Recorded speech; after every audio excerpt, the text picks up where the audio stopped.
Hi everyone, नमस्कार। स्वागत है आपका द नेक्स्ट थॉट के एक और ज़बरदस्त एपिसोड में। मैं हूं आपका दोस्त अभिषेक सिंह और आज हमारे साथ है खास मेहमान युवा राजपूत सभा के वाइस प्रेसिडेंट वासुदेव सिंह चेम। एक ऐसे लीडर जिन्होंने यूथ को सपोर्ट करने के लिए अपना आवाज़ उठाई और आज जम्मू के बारे में वो क्या जानते हैं और यूथ को कैसे सपोर्ट करते हैं और यूथ को कैसे सपोर्ट करना चाहिए हमारे स्टेट में, उनके बारे में हम बात करेंगे। आइए।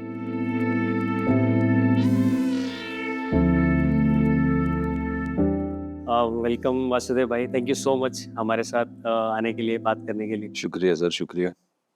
तो सबसे पहला सवाल वासुदेव मेरा ये है कि पहली बार कब ऐसे सोचा कि मेरे को युवा राजपूत सभा या पॉलिटिक्स या लोगों की आवाज़ तक पहुंचना है या फिर उनको सपोर्ट करना है जम्मू को? देखो सर, पॉलिटिक्स का तो मैंने अभी तक भी नहीं सोचा कि मैंने पॉलिटिक्स में आना है। बट सभा का और खासकर जम्मू के साथ या जम्मू में जो सोशल एक्टिविज्म है इसके साथ जुड़ने का मेरा काफ़ी पुराना बचपन से ही मैं देखता हूँ जो मेरे आगे पीछे की सराउंडिंग्स है। जी। मैंने कई ऐसे लीडर्स को देखा जिनके शब्दों से मैंने ये पहचानने की कोशिश की है कि जम्मू अभी भी कितना पीछे है। और मेनली मैं ये हमेशा बड़ी बार कह भी चुका हूँ और ये कहता हूँ कि जो जम्मू कश्मीर और खासकर जम्मू प्रोविंस की पॉलिटिक्स है या जम्मू प्रोविंस की जो शेप है, उसमें युवाओं का जितना योगदान होना चाहिए था आज तक उतना योगदान हमें देखा नहीं। वोट के तौर पे युवाओं को यूज़ किया गया, पॉलिटिक्स में यूज़ किया गया, गाड़ियाँ भर के रैलियों में यूज़ किया गया, बट जो एक ब्रॉडर पिक्चर जिसमें यूथ शामिल होना चाहिए था वो आज तक नहीं है। तो मैं समझता हूँ एक इशू बेस्ड एक्टिविज्म मैंने स्टार्ट किया। मुझे कोई प्रॉब्लम दिखी और उसके बाद से ही मैंने सोचा हुआ है कि जम्मू में जो भी प्रॉब्लम होगी खासकर युवाओं के रिलेटेड, तो मैं अपने भाइयों के साथ खड़ा मिलूंगा। तो आपको पहला इंस्टेंस क्या था कि जिसके लिए आपने अपना एक्टिविज्म स्टार्ट किया, सोशल एक्टिविज्म की जम्मू के लिए खड़ा होना? पहला ऐसा क्या मुद्दा था वो? वो तो स्कूल टाइम की बात है कि अच्छा। हम देखते थे क्योंकि ऑल इंटरनेट है, हम सारी जगहों से कनेक्टेड है। जी। तो एक फीलिंग आती थी कि जो दिल्ली में या मुंबई में या किसी और बड़े शहर में जो बच्चे हैं, वो पॉलिटिकली कितना अवेयर हैं, वो सोशली कितना अवेयर हैं, पढ़ाई के साथ-साथ वो और कितने सोसाइटी के अंदर ऐसे काम करते हैं जो उनकी एक ओवरऑल डेवलपमेंट है और उनको एक स्ट्रॉन्ग, मजबूत एम्पावरमेंट देती है, उनको एक अच्छा युवा बनाती है। और फिर जब हम जम्मू में देखते थे, तो या तो बच्चा किताबों में घुसा हुआ है और नौकरी की तलाश में है या फिर कुछ भी नहीं कर रहा। तो मैं यही मेरा एक रीज़न था जिसमें मैंने अपने साथ जो स्कूल टाइम के बड़ी मैं आपको 8th-9th की बात बता रहा हूँ। उस टाइम पे मैंने ये चीज़ें डिस्कस करना शुरू की अपने दोस्तों से, फिर वो चीज़ें बढ़ती रही, फिर इलेक्शंस करवाना शुरू की स्कूल में और एक ये कल्चर डेवलप करना शुरू किया कि बेशक हम स्टूडेंट हैं, बेशक हमारा प्राइमरी काम पढ़ाई करना है, नौकरी ढूँढना है, मगर एज़ अ सिटिज़न जो हमारा संविधान हमें हक भी देता है, स्टूडेंट्स के कुछ अपने राइट्स हैं, स्टूडेंट्स की कुछ अपनी प्रॉब्लम्स हैं, युवाओं की कुछ अपनी प्रॉब्लम है जो युवा ही एड्रेस कर सकते हैं। अब हम 20 साल के बच्चे की प्रॉब्लम अगर 80 साल के बुजुर्ग को बोलेंगे कि आप हैंडल करो, तो इतनी एफिशिएंसी नहीं रहती। नहीं। तो इसीलिए मैंने ये मेरा एक प्राइम फोकस था जो आज तक चलते आ रहा है कि जितने यूथ है जम्मू के अंदर, जम्मू प्रोविंस के अंदर, जो वो कर सकता है, जो उसमें कैपेबिलिटी है, उतना आज तक हमें हमें कभी ना करने दिया है, ना हमने कभी किया है। तो लोगों को समझना चाहिए, युवाओं को समझना चाहिए कि हमारी जो एज है, हमारी जो एनर्जी है, हमारे पास जो टाइम है, उसको कैसे चलाना है इसको।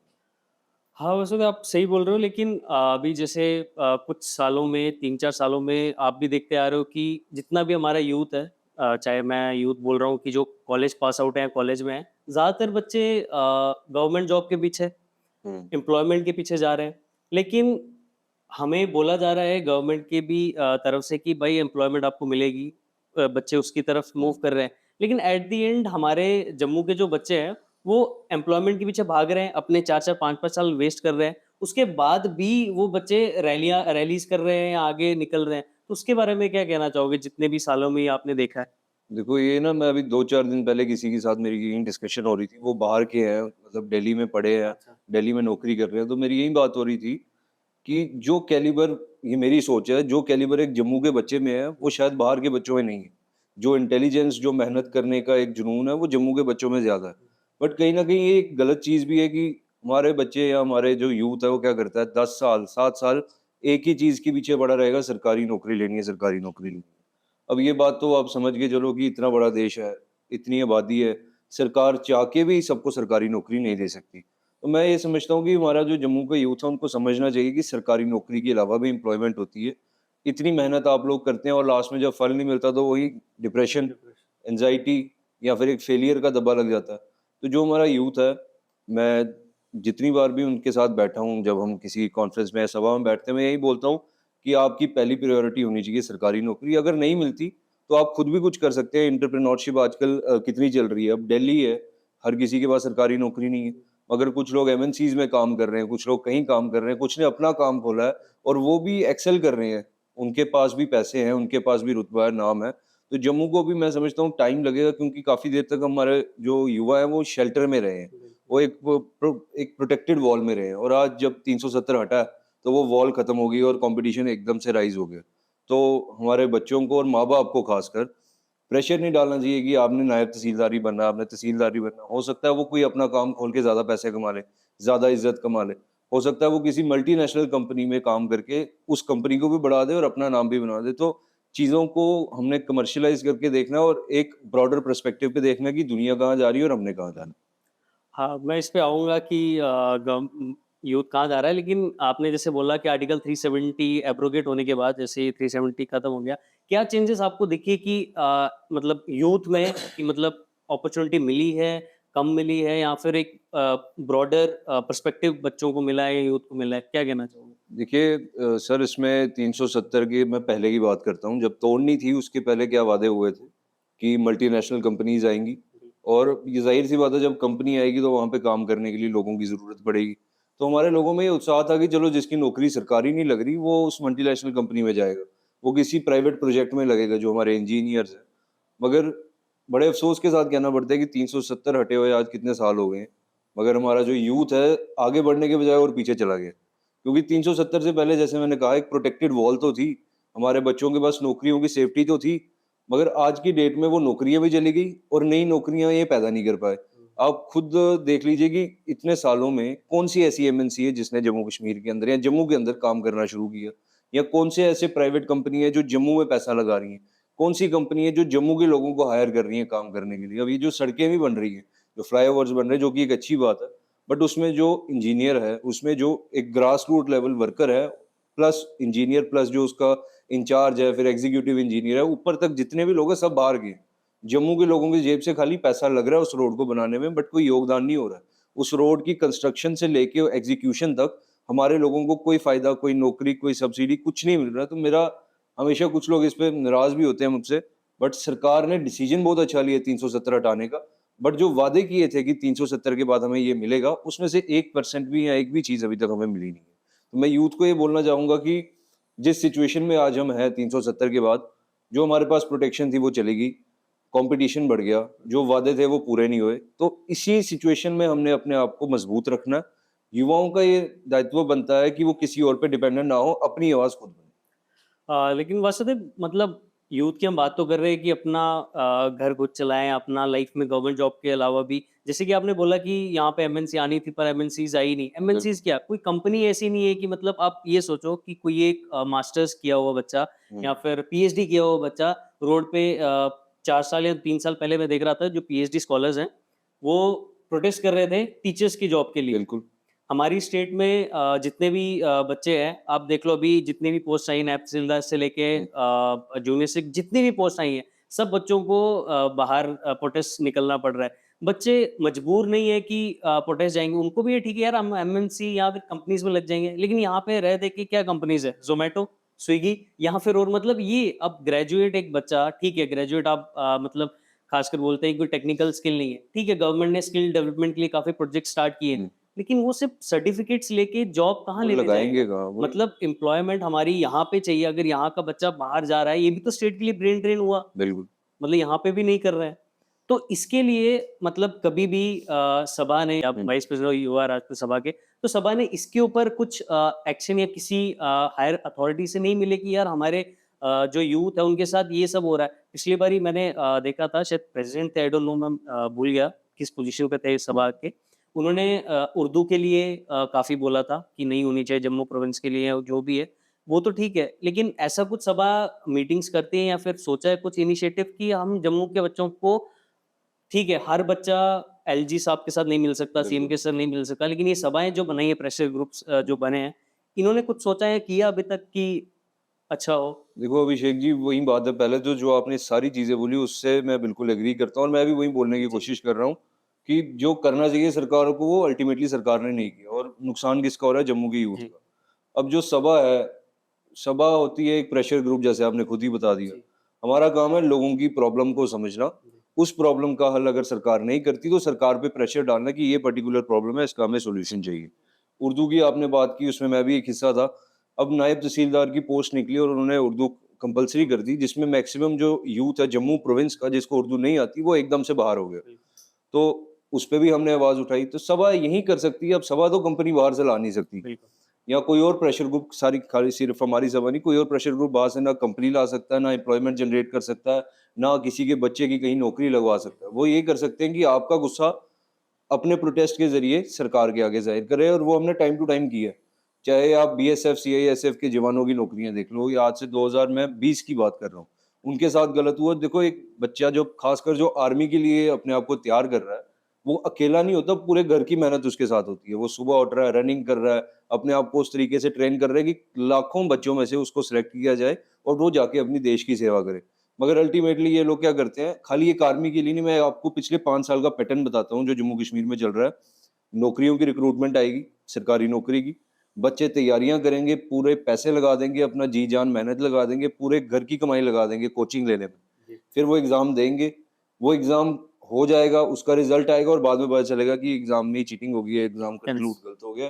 तो वो जो इतने हज़ारों बच्चों ने अपना सब कुछ इन्वेस्ट करके पेपर दिया होगा, वो डिप्रेशन में चले जाएँगे, और जो अल्टीमेटली जो हमारा विश्वास है हमारी एलजी एडमिनिस्ट्रेशन पे या सरकार पे, वो डगमगा जाता है। और इस चीज़ पे टाइम टू टाइम सभा ने और बाकी लोगों ने भी एक्शन लिया है, बट बात अल्टीमेटली सर वहीं आ जाती है कि हिंदुस्तान है, जिसके हाथ में कलम है, काम उसने करना है। हमारा काम है प्रोटेस्ट करना, एजिटेशन करना, वो हमने की है। कई बार हम अंदर भी हुए हैं, कई बारी हमारे ऊपर भी कई अच्छा, एजेंसीज़ ने कोशिश की है कि इनको दबाया जाए, चुप कराया जाए। वो हम हमारे लोगों की यूनिटी है कि हम अभी तक जो है सड़कों पे आपको देखने को मिल रहे हैं। बट अल्टीमेटली ना सभा कुछ कर पाएगी, मैं जो सच्चाई है मैं वो बोल रहा हूँ, ना सभा कुछ कर पाएगी, ना बीजेपी, ना कांग्रेस, ना कोई और पार्टी। अगर यूथ ने कुछ करना है तो यूथ को ही अपने लिए आवाज बनानी पड़ेगी। अगर यूथ ने, जैसे मैं आपको बता रहा हूँ, उर्दू की जो ऑप्शन आया था नायब तहसीलदार में, अगर ये सारे युवा इकट्ठे ना होते तो क्या मैं या मेरा प्रेसिडेंट या हमारी सभा अकेले कुछ कर पाती? अगर कोई और नौकरियों का मसला है तो क्या हम कर पाएंगे? अकेले तो मैं तो एक एडवोकेट हूँ, और जो मेरे प्रेसिडेंट है उनकी तो नौकरी की उम्र भी चली गई है। चलेगा। तो जब एलजी साहब के दरवाजे हमने खटकाने हैं, हमें ये पता होना चाहिए कि हमारे पीछे हमारे युवा खड़े हैं, और उसके लिए आपको सबसे पहले इकट्ठा होना पड़ेगा। किसी भी चीज से ऊपर उठकर आपको अपने आप को as a youngster, as a youth, और अपने कल्चर को पहचान के इकट्ठा रहना पड़ेगा। जैसे कि आपने बताया कि मैं कहीं सुन भी रहा था कि 3-4 बार आप जेल भी गए हैं। तो ये हाँ। जेल का क्या है कि मतलब इस 24-25 की उम्र में आप जेल की हवा भी खा के मतलब क्या रीज़न था कि आपको जेल जाना पड़ा? देखिए, मैं कुल मिला के 4 बार जेल गया हूँ। ऐसे लॉकअप में, मतलब पुलिस ग्राउंड में तो काफ़ी बार अरेस्ट हुए हैं, बट जो मेन स्ट्रीम जेल होती है उसमें 4 बार गया हूँ, और मुझे बोलते हुए गर्व महसूस होता है, क्योंकि किसी क्रिमिनल के चक्कर में नहीं गया हूँ, लोगों की वजह से गया हूँ। यही जो आप बात बता रहे हैं, अब मैसेज पहुँचाने के लिए कई बारी हमें सड़कें बंद भी करनी पड़ती हैं, कई बारी पुलिस के साथ हाथापाई भी होती है, वो अपनी ड्यूटी कर रहे हैं, हम अपना कर्तव्य कर रहे हैं। तो उसी पूरे प्रोसीजर में मुझे अरेस्ट किया हुआ है, और मैक्सिमम 4 में से 3 बार मैं युवाओं के लिए हुआ हूँ कि उनके कोई मसले थे, उनकी कोई चीज़ें थी जो सॉल्व नहीं हो रही थी, कहीं न कहीं अन्याय हो रहा था, और कई बारी आपको अगर किसी के कानों तक कोई बात पहुँचानी है तो कान खींचने भी पड़ते हैं। तो एलजी एडमिनिस्ट्रेशन के साथ हमारी ये जंग चलती आ रही है, चलती रहेगी, और उनकी रिस्पेक्ट भी हम करते हैं, क्योंकि अल्टीमेटली चाहे सीएम है, चाहे कोई और है, सारे एडमिनिस्ट्रेटिव डिसीजन एलजी साहब के पास है।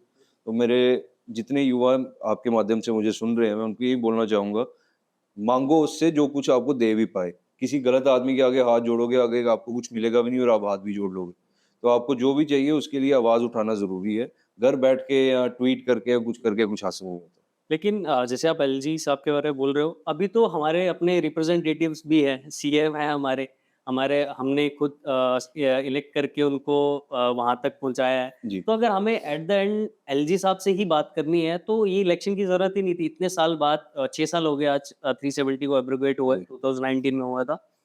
तो अगर एलजी साहब से ही हम बात करें तो फिर तो हमको स्टेटहुड की डिमांड भी नहीं करनी चाहिए मतलब ये कोई मंच नहीं है बात करने का बस हुँ, एज ए यूथ मैं बोलना चाह रहा हूँ कि हमें तो स्टेटहुड की डिमांड करनी ही नहीं चाहिए अगर स्टेटहुड की डिमांड करनी है तो हमें इलेक्शन नहीं लड़नी चाहिए थी जो भी हमारी बिल्कुल। सीएम वगैरह की इलेक्शन हुई हैं असेंबली की तो इसके लिए मैं जिस आपसे पूछ रहा हूँ क्योंकि आप सभा या फिर पॉलिटिक्स से थोड़ा बहुत तो कनेक्टेड होगे हुँ। तो क्यों ऐसा हो रहा है कि हमें हर चीज़ एलजी तक पहुँचानी पड़ रही है? क्यों हमारे रिप्रेजेंटेटिव मैं 3-4 मैं सेशंस देख चुका हूँ। हमारे यूथ की बात किसी सेशन में हो ही नहीं रही है। बिल्कुल जिनकी जो बात कर रहे हैं वो वो जेल जेल हो लॉकअप रहे हैं। में जा रहे हैं। तो अगर हम किसी को पहुँचाना चाह रहे हैं तो किससे बात करें हम जाके?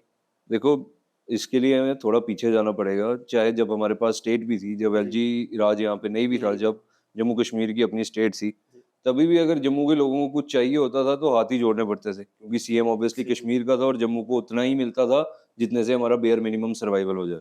उसके बाद से जब से एलजी सरकार आई है, आपकी एक चीज़ मुझे बड़ी अच्छी लगी और यही मैं सवाल कई बारी अपने आप में सोचता हूँ कि इन लोगों ने इलेक्शन ही क्यों लड़ी अगर इनको पता था इनके पास पावर नहीं आएगी। अब जो लोग स्टेटहुड की डिमांड कर रहे हैं, कश्मीर में कई ऐसे लेते हैं, हमारे सीएम साहब हैं, मैं उनकी काफ़ी रिस्पेक्ट करता हूँ क्योंकि वो एक एजुकेटेड आदमी है, काम भी कर रहे हैं, जी। उसमें कोई डाउट नहीं है। बट उनके अपने बयान थे कि अगर एलजी एडमिनिस्ट्रेशन रही या यूटी रही, तो मैं इलेक्शन नहीं लड़ूँगा। बाद में आपने लालच में आगे इलेक्शन भी लड़ ली जी। और मैं आपको ये बता दूँ कि असेंबली सेशन में आप कह रहे हो बात नहीं हो रही क्योंकि हमारे लीडर्स उतने कॉम्पिटेंट नहीं है। हाँ। ये तो दूसरी बात रही ना कि एलजी के हाथ में सारी पावर जी। है। पहली बात ये है कि जितनी पावर हमारे एमएलए के हाथ में है, क्या ये उतनी भी एक्सरसाइज कर पा रहे हैं? अब नालियाँ, गलियाँ, सड़कें, जो हमारे मेन रोड हैं या जो हमारा ड्रेनेज सिस्टम है, उतना तो ये कर सकते हैं ना। अभी पिछले दिनों बाढ़ आई, आपने देखा कि कई रोडें टूटी हैं। हुँ। आज भी वो रोडें टूटी ही हुई हैं, कितने जी, महीने वही। हो गए उस चीज़ को। अभी मैं देख रहा था कि जानीपुर वाला जो एक अम्बगरोटा जिसको हम कनेक्टिंग वे बोलते हैं, वो अम्फले से लेके बनतलाब तक कितनी जगहों से टूटा हुआ, आपने भी एक्सपीरियंस किया बिल्कुल। होगा। और उसको भरने की जगह, उसको ठीक करने की जगह उसमें मिट्टी डाली जा रही है। मैं हाँ। कहने का पूरे बात का ये मकसद है कि आपके पास फुल फ्लेज ताकत नहीं है, वो सेकेंडरी चीज़ है। हुँ। जितनी आपके पास ताकत है, क्या आप उतनी भी इस्तेमाल कर पा रहे हैं? ये मेन क्वेश्चन है। ये हमारे जो एमएलए सेशन में बैठे हैं, जैसे आपने बोला कि जो यूथ की आवाज़ उठाते थे, वो भी अपनी ज़ुबान के चलते, अपने लहज़े के चलते उनको भी अंदर जाना पड़ गया।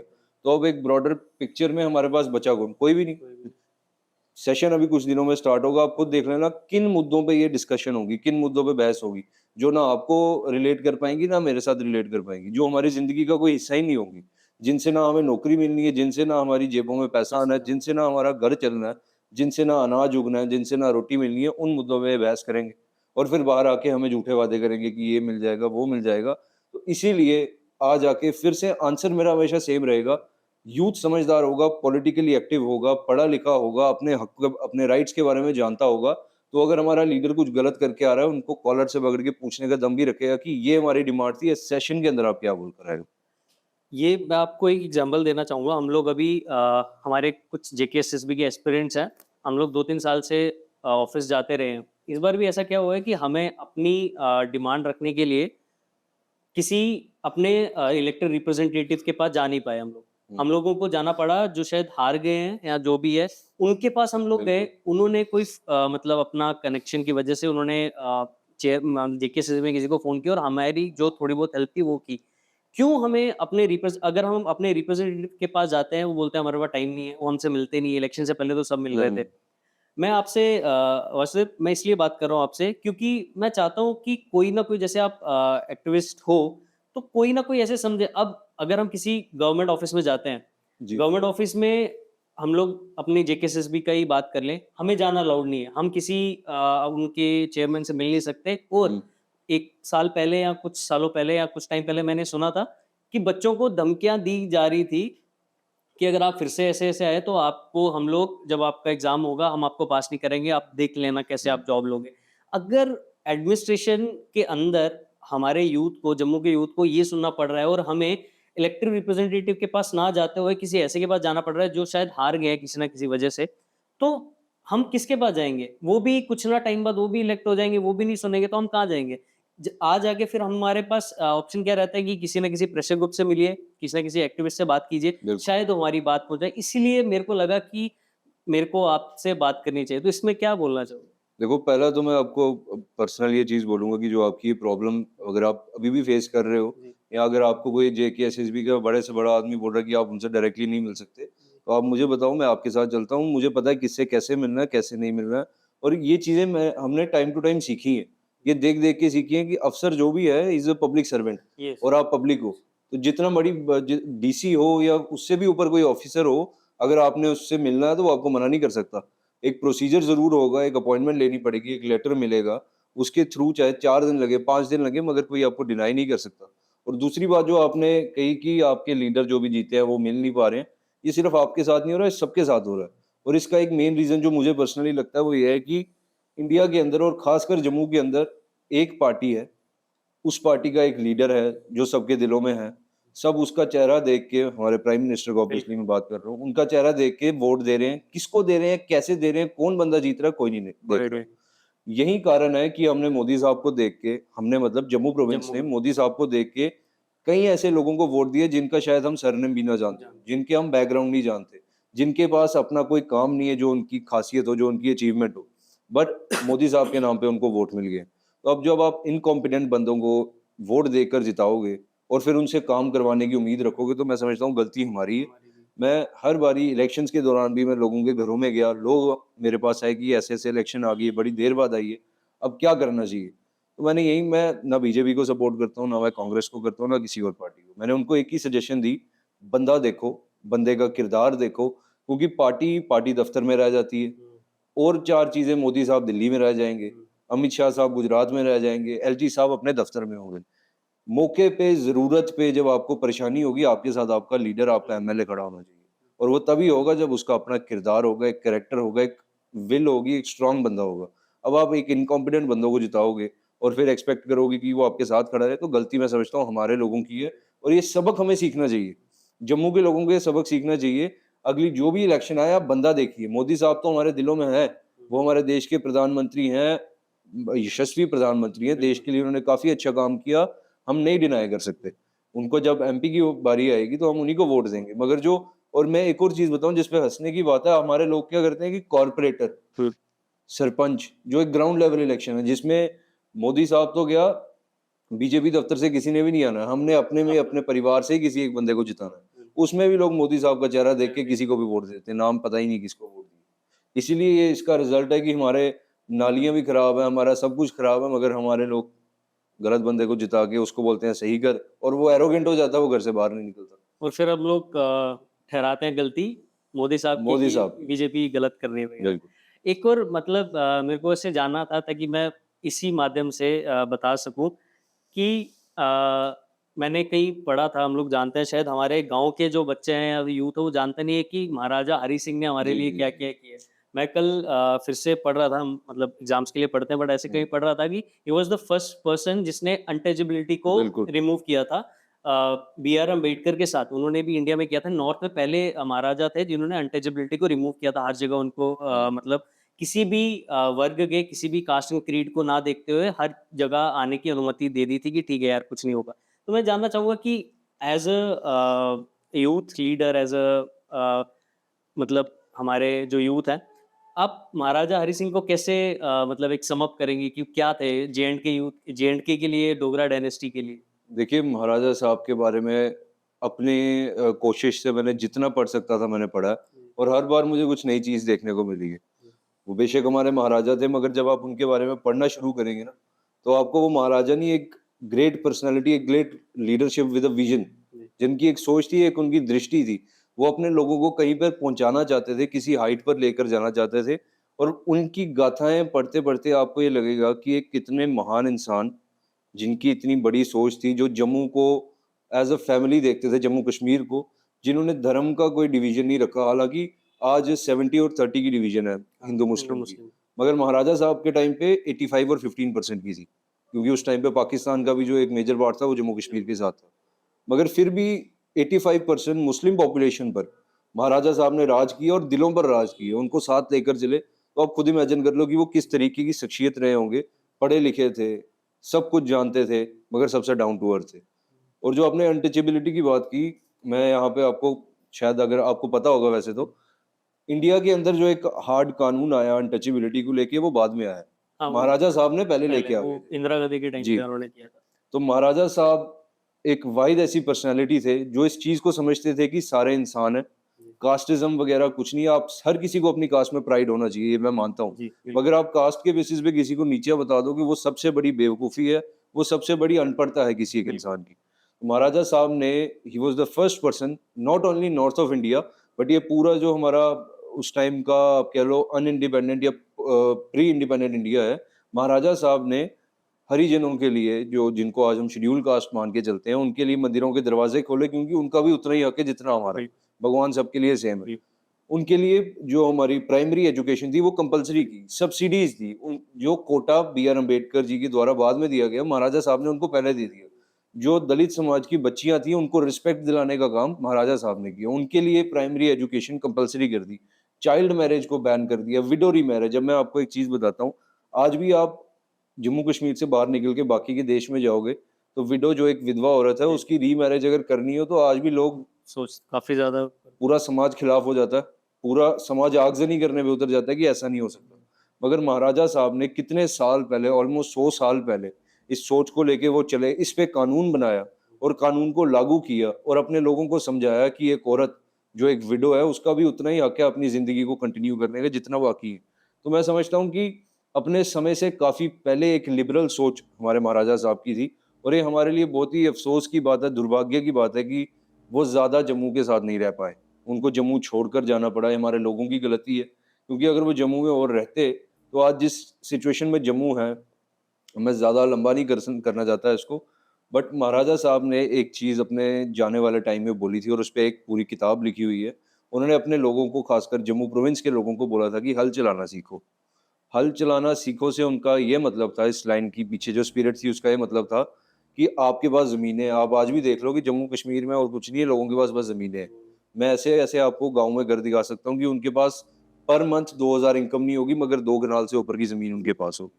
तो जम्मू के लोगों के पास ज़मीन थी और महाराजा साहब ने यही नसीहत दी कि अपनी ज़मीन पे खुद हल चलाओ, खुद अनाज बोओ, खुद खाओ, ताकि आप बाहर के लोगों से बचे रहो।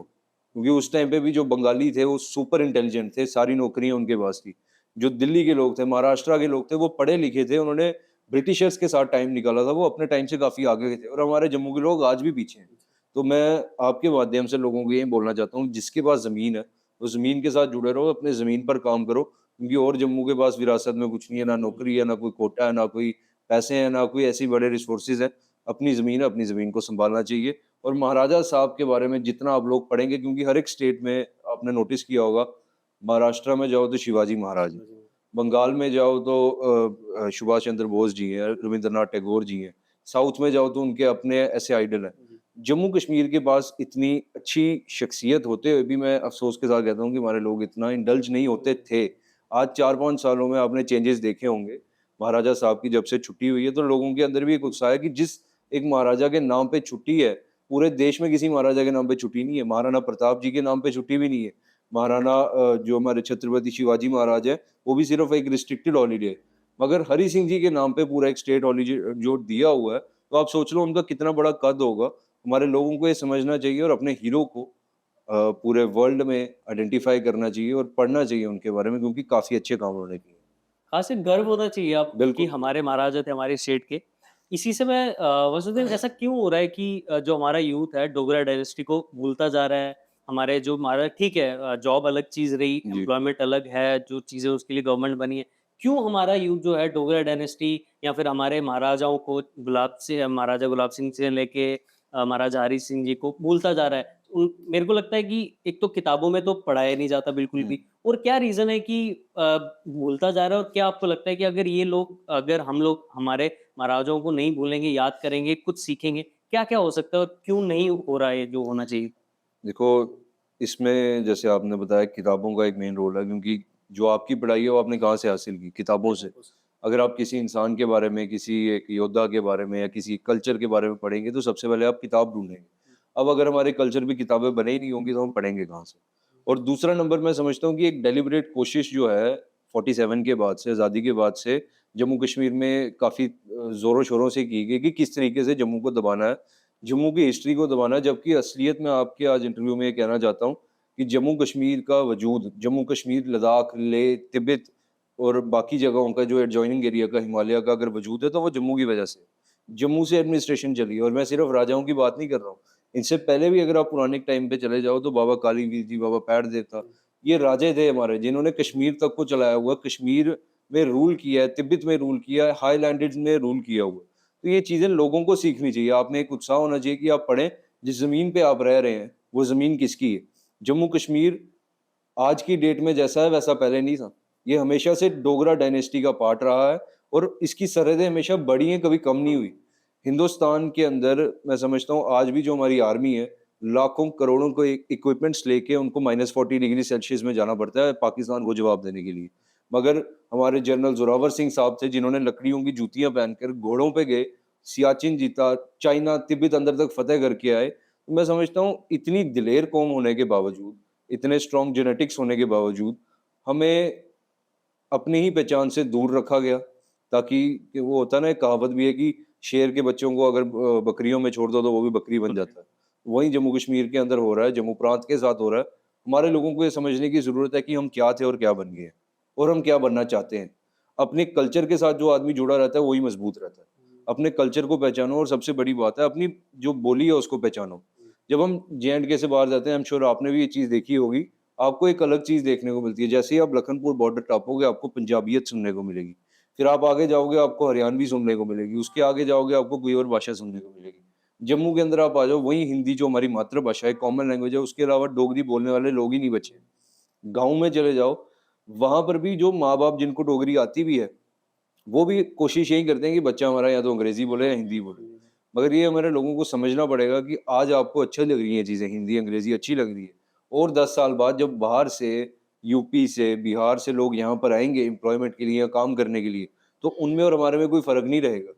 हम लोकल हैं, ये ज़मीन हमारी है, ये हम तभी साबित कर पाएँगे जब हमें अपनी बोली आती होगी। That will be the point of differentiation between us and them. अभी आप देख रहे होंगे महाराष्ट्र में भी, अब महाराष्ट्र जैसी एक इतनी बड़ी स्टेट और मुंबई जैसी इतनी बड़ी सिटी, पूरी दुनिया से, पूरे देश से लोग वहाँ पे काम कर रहे हैं। मगर आज भी जो मराठी है, वो मराठी ही बोलेगा। चाहे आप वो एक्टर बन जाए, चाहे वो सीएम बन जाए, चाहे वो दुनिया की सबसे ऊँची पोज़ीशन पर चला जाए, मगर जिसने महाराष्ट्र में जन्म लिया है, जो मराठी कल्चर के साथ जुड़ा हुआ है, वो मराठी बोलेगा। और हमारे जम्मू के लोग बस 2 मिनट अगर 2 महीने भी दिल्ली लगा के आ जाएँगे, तो उनकी भाषा चेंज हो जाती है। तो मैं समझता हूँ हमारे लोगों को, और ये इसमें माँ-बाप का ज़्यादा रोल है, और जो सॉफ्ट पावर्स होती हैं, जैसे एंटरटेनमेंट हो गया, जैसे इंटरव्यूज़ हो गया, उसमें आप जितने गानों के ज़रिए, डांस के ज़रिए जितने अपने कल्चर को, अपनी बोली को प्रमोट करेंगे, उतना ही आने वाला जो यूथ है, वो अपनी बोली के साथ लगाव महसूस करेगा। और मैं अपने लेवल पे ही बोलता हूँ, मैं 5 साल यूनिवर्सिटी रहा हूँ। मैंने वहाँ पे अपनी तरफ से कोशिश की है कि जितना हो सके डोगरी को प्रमोट किया जाए, और मैं इस चीज़ में गर्व भी महसूस करता हूँ कि जो मेरे साथ के लोग थे, जो मेरे साथ चले, जिनको डोगरी नहीं भी आती थी, आज भी मैं उनसे कहीं मिलता हूँ, तो अब वो डोगरी फुल फ्लेज सीख चुके हैं। और गर्व महसूस होता है जब आप डोगरी बोलते हैं, एक मैस्कुलिनिटी फ़ील होती है कि हम डोगरे हैं, हमारा कुछ इतिहास है। वरना हिंदी तो आधा हिंदुस्तान बोल रहा है, उसमें क्या है? तो मैं इस पे ज़्यादा बोलना तो नहीं चाहता था। हमारे जैसे आपने बोला कि बाहर के लोग सारे आ रहे हैं। अभी हुँ, मैंने कहीं पढ़ा देख रहा था मैं, यहाँ पे आईआईएम है यहाँ पे खुला जी, हुआ है ना? वहाँ पे एक भी बच्चा जम्मू का नहीं है। जी, जम्मू प्रोविंस का एक भी बच्चा नहीं है, टीचर्स वहाँ के बाहर से आए हुए हैं। मतलब बाहर की स्टेट्स में आप जाओगे तो कुछ परसेंटेज होती है कि 70-30, 50-50 हो जाएगी, यहाँ पे एक भी नहीं है। हम लोग किससे जाने जाते हैं अभी इलेक्ट्रिक बसेस स्टार्ट हुई हैं, उनके पीछे बस लिखा हुआ है खंड मिठे लोग बस। डोगरे। वो बस मतलब मिठे मतलब मीठी-मीठी भाषाएँ बोलते हैं, बातें करते हैं तो मतलब खत्म हो गया डोगरा यहीं पे खत्म हो गया। तो हमें इस चीज़ के लिए कुछ करना चाहिए। हम एज़ अ यूथ कहाँ लड़ रहे हैं? अपने एग्ज़ाम्स को करने के लिए जेकेएसएसबी के ऑफ़िस में बहुत प्रोटेस्ट पीछे करना रह पड़ गया। रहा है। मतलब एक यूथ है 30 साल का, 32 साल का या 25 साल का, वो अपनी एक लेवल 1, लेवल 2 कोई भी लेवल के लिए प्रोटेस्ट कर रहा है। अपनी अभी तो पहले हालात ठीक हो गए, नहीं तो जेकेपीएससी के लिए भी हुँ, प्रोटेस्ट करना पड़ रहा था क्योंकि पेपर लीक हो रहे हैं, ये सब हो हुँ, रहा है। तो इसके लिए वसुदेव मैं चाहूँगा कि कभी भी अगर आपकी सभा युवा राजपूत सभा कभी भी बात करे तो हमारे जे-एंड-के को इस चीज़ के लिए जाने की है ठीक है, अगर यूथ को कम से कम एक साइड लगा दो, अगर यूथ को एम्प्लॉयमेंट मिल गई, फिर ही तो वो किसी और साइड सोच पाएगा। अभी जैसे अगर हमारे पास जॉब है, तो हम सोचेंगे नहीं यार हमें अपनी डायनेस्टी बनानी है, अपना स्टेट बनाना है। तो इसके लिए मैं चाहूँगा कि आगे जाके कभी भी सभा कभी बात करे तो इस बारे में बात करें। जैसे कि आप बोल रहे थे कि आईआईएम के अंदर टीचिंग स्टाफ और बच्चे जो हैं वो बाहर के हैं, तो सिर्फ एक आईआईएम नहीं है, अब तो एम्स भी खुल गया, और हाँ, जितनी भी गवर्नमेंट इंस्टीट्यूट्स हैं जो सेंट्रल गवर्नमेंट गवर्न कर रही है, हमारे पास कंप्लेंट्स आती है, बच्चे आते हैं कि सर हमारी इतनी क्वालिफिकेशन है, मेरे 99% है, मगर 97% वाला बच्चा जो है वो बाहर से आके यहाँ पे पढ़ रहा है। जम्मू यूनिवर्सिटी जो जम्मू के बच्चों के लिए बनी हुई है, ये बड़े हैरानगी की बात है कि वहाँ पे भी बाहर के बच्चों को एडमिशन मिल रही है और हमारे वालों को बाहर जाना पड़ रहा है। तो जो यहाँ से बाहर पढ़ने जा रहा है वो कितना सफ़र कर रहा होगा, उसको अलग से कमरा लेना पड़ रहा है, वो एक अलग माहौल में जा रहा है और यहाँ पे अपने घर पे नहीं पढ़ पा रहा है। तो ये भी एक चीज़ें हैं जो हमारी सरकार को देखनी चाहिए कि जम्मू कश्मीर जो एक स्टार्टिंग से प्रोटेक्टेड एनवायरनमेंट में रहा, कभी ना बाहर वाले इधर आए, ना हमारे वाले बाहर गए। तो एक एक अच्छा एनवायरनमेंट था और ऐसे ही चलता रहना चाहिए था। तो मैं समझता हूँ कि एजुकेशन का जो मसला है वो भी एक बड़ा इंपॉर्टेंट है, उसमें भी कल्चर का एक इंपॉर्टेंट पार्ट है। जो बच्चा 12वीं तक या ग्रेजुएशन तक जम्मू में पढ़ा है, उसके बाद आप उसके लिए जम्मू के अंदर कोई जगह नहीं छोड़ रहे और उसको अल्टीमेटली बाहर जाना पड़ रहा है, ज़्यादा पैसे खर्च करने पड़ रहे हैं, ज़्यादा सफरिंग्स लेनी पड़ रही है। और जो हमारे यहाँ के इंस्टीट्यूशन है, जो जम्मू में है, वहाँ पे 10% भी आपने जम्मू के बच्चों के लिए कोई कोटा नहीं रखा हुआ है, 10% भी रिजर्वेशन नहीं है।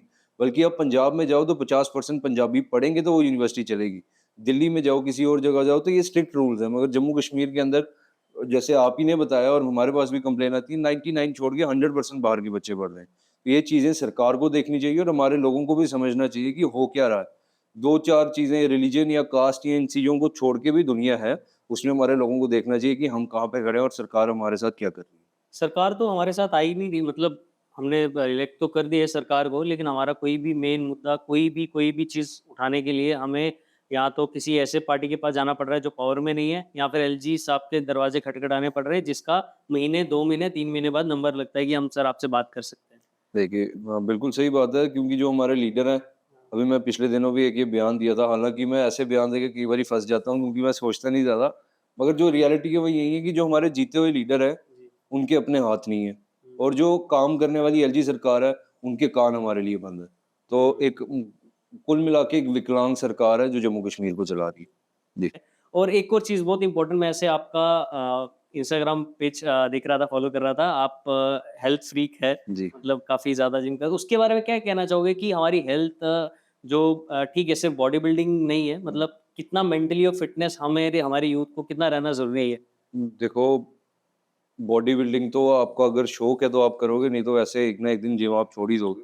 तो मेरा यूथ को यही मैसेज है कि हमारे पास 24 घंटे होते हैं। अगर मैं अपनी रूटीन की बात करूँ, तो अगर मैं 1 डेढ़ घंटा जो मेरा वर्कआउट सेशन है या जो मेरी फिज़िकल एक्टिविटी है, अगर मैं उसमें नहीं निकालूँ, तो मेरे को ऐसा लगता है कि मेरा दिन ही कंप्लीट नहीं हुआ। तो ये एक आदत, अच्छी आदत है जो हर किसी को होनी चाहिए। फिज़िकली फिट होगे, मेंटली फिट होगे, तभी तो आप पढ़ाई कर पाओगे, तभी तो आपको नौकरी मिलेगी। अगर आप फिज़िकली फिट नहीं हो, मेंटली स्टेबल नहीं हो, नौकरी आपने ले ली, पैसा आपके पास है, उस चीज़ का कोई फ़ायदा नहीं है। तो जम्मू का जो यूथ है, मैं उनको ये बोलना चाहूँगा, जितना हो सके स्पोर्ट्स में आप इंडल्ज रहो। हमारे पास अच्छा इंफ्रास्ट्रक्चर है, मैं बहुत अच्छा भी नहीं बोलूँगा, मगर अच्छा स्पोर्ट्स का अच्छा इंफ्रास्ट्रक्चर है और दूर-दराज से मैं देखता हूँ कि काफ़ी दूर से, गाँव से, उधमपुर से, आगे-पीछे से लोग जम्मू में आ रहे हैं, स्पेशली उन्होंने कमरे लिए हैं स्पोर्ट्स के लिए। तो ऑलरेडी स्पोर्ट्स का एक काफ़ी अच्छा कल्चर जम्मू के अंदर है। फिर भी मैं भी कोशिश करूँगा कि हमारा कुछ ऐसी जो सिटी एरिया के लोग हैं या जो स्कूल गोइंग बच्चे हैं, वो अक्सर मैं सुनता हूँ मेरे पास भी कई आते हैं, भैया जी स्ट्रेस हो गया बड़ा, एंग्ज़ायटी हो गई है।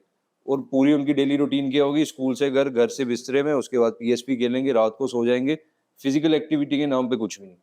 तो जब तक आप अपने शरीर को चलाएँगे नहीं, इसमें ब्लड सर्कुलेट नहीं होगा, आपका एक अंदर हमारे बॉडी के कंपोनेंट होता है डोपामाइन, हुँ, जो हमें खुश रखता है और वो कैसे आपके अंदर पैदा होता है, जब आप कोई ऐसे काम करो जो आपको अंदर से खुश करे। आप पूरा दिन बिस्तरे पे आप सोए रहोगे तो आपको खुशी तो मिलेगी नहीं। आप बाहर की सूरज नहीं देखोगे, आपको खुशी मिलेगी नहीं। तो मैं यही चाहता हूँ कि जो चीज़ हमारे शरीर को तंदुरुस्त रखती है, चाहे वो रनिंग है, हर किसी की अपनी एक्टिविटी होती है। चाहे वो रनिंग है, चाहे वो साइक्लिंग है, चाहे वो जिम है। इससे पहले मैं जिम जा अभी मैंने वापस स्टार्ट की, इससे पहले मैं साइक्लिंग करता था अच्छा। और मैं नगरोटा, उधमपुर, बंड टोल प्लाज़ा तक अपने दोस्तों के साथ जाता था। मेरा कहने का ये मतलब है, जो 18 से लेकर लगभग 30 साल की उम्र है, ये हमारी एक ऐसी उम्र है जिसमें हमारे पास बहुत एनर्जी है, हमारे पास पावर है, हमारे पास टाइम है, बस हमें इसको चैनलाइज़ करना है। किताबों में हम अपना दिमाग लगा रहे हैं वो ठीक है, वो पूरी दुनिया लगा रही है। हम बाकी काम कर रहे हैं वो सब कुछ ठीक है, मगर शरीर का भी उतना ही ध्यान रखना चाहिए जितना आप बाकी चीज़ों में रखते हो। एक लास्ट सवाल है वासुदेव आपसे, मतलब आप हमारे, मतलब जो भी यूथ है, आपकी एज के, हमारे जो भी पूरा यूथ है, उनको क्या एक लास्ट मैसेज देना चाहोगे आप अपने तरफ से, या फिर as a vice president of युवा राजपूत सभा, क्या कहना चाहोगे आप? देखो, मेरा एक ही लाइन रहेगी, बी योर ओन वॉइस। आपको अपनी आवाज़ खुद बननी पड़ेगी। अब मैं या कोई और किसी के लिए कितना ही बोल लेगा जब बंदे की अपनी आवाज़ नहीं होगी। और जितनी पीछे भी हमने जितने आज हेल्दी डिस्कशंस की हैं, उन सभी का एक एक ही आके सॉल्यूशन निकलता है, जिसके साथ गलत हो रहा है, उसको आवाज़ उठानी पड़ेगी। अगर जिसके साथ गलत हो रहा है वो बोलेगा ही नहीं, तो मैं या आप या हमारे जैसे बाकी बुद्धिजीवी क्या ही कर लेंगे। और सबसे बड़ी बात, अपने आप को पहचानो कि आपकी हिस्ट्री क्या है, आप जहाँ रह रहे हैं, आप वहाँ तक कैसे पहुँचे हैं, हमारे पूर्वजों ने कितना योगदान दिया है, हमारे पूर्वजों के अंदर कितनी ब्रेवरी रही है, जो वो आज तक सर्वाइव कर पाए और अब हमने आगे इसको कैसे टेक फॉरवर्ड करना है। हमने नौकरियाँ लेनी है, सब कुछ करना है, वो ठीक है, बट सबसे पहले एज अ पर्सन हमें ये पहचानना है कि हम क्या हैं और हम क्या कर सकते हैं एज ए इंसान। Thank you so much Vasudev and all the very best आपके आगे फ्यूचर के लिए Thank you. And thank you for coming to us. Thank thank you. शुक्रिया हमारे साथ यहाँ तक बने रहने के लिए। अगर आपको हमारी ये वीडियो अच्छी लगी है तो प्लीज़ इसे शेयर कीजिए।